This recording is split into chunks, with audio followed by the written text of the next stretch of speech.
In the case of Gabby Petito, 22 years old, white female, reported missing. Immediately, police sprang into... One recent aspect of ME, chronic fatigue syndrome, that has entered my life somewhat recently, and by that I mean something over the past year, is when I'm in the midst of a flare, it's like my whole body is kind of simmering. I discovered this when I separated rooms from my partner, and I was able to be a little bit more free to be myself. It's one reason why I actually really like separate bedrooms and don't really understand why more people don't do it. It's great if you need space. Lots of people need space. That doesn't mean you can't have hot sex or be super awesome and have like cool stuff. Doesn't mean anything except you like having your own space.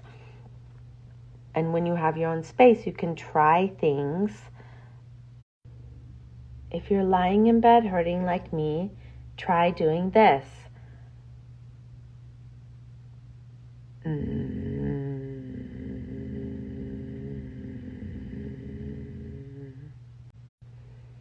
Sometimes I do it in slightly different ways, but it can sound a little more sexual, and that's not what I'm going for.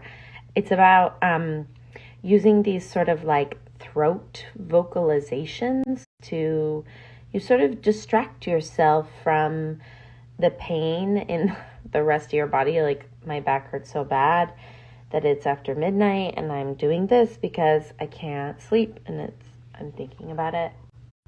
And what else am I going to do? Just keep waiting for it to stop hurting? So try the vocalizations thing though. It helps the time pass. After that last message, I got up and did some stretching. That's another thing I do to try to unwind. I also use guided meditation, which I will do after I send this out.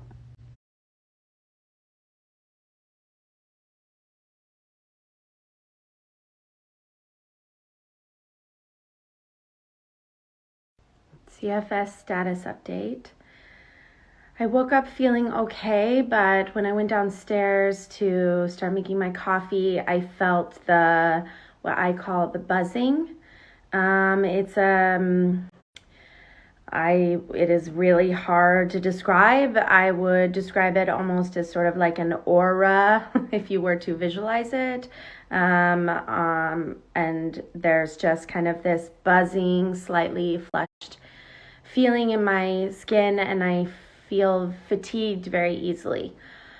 Now that I've researched CFS and I understand the push-crash cycle, I approach this kind of day by doing one thing at a time and then resting until the buzzing feeling diminishes, and then doing another thing and then resting. If I don't rest, I push past the buzzing and I move into what I used to call the hangry stage. And I still mark it that way in Dailyo because it's the best. It's now the association I have. I feel super irritable, like sparkling, like this kind of nauseous, crackling feeling. And once I get to that point, then I generally have several days before I get back to baseline again.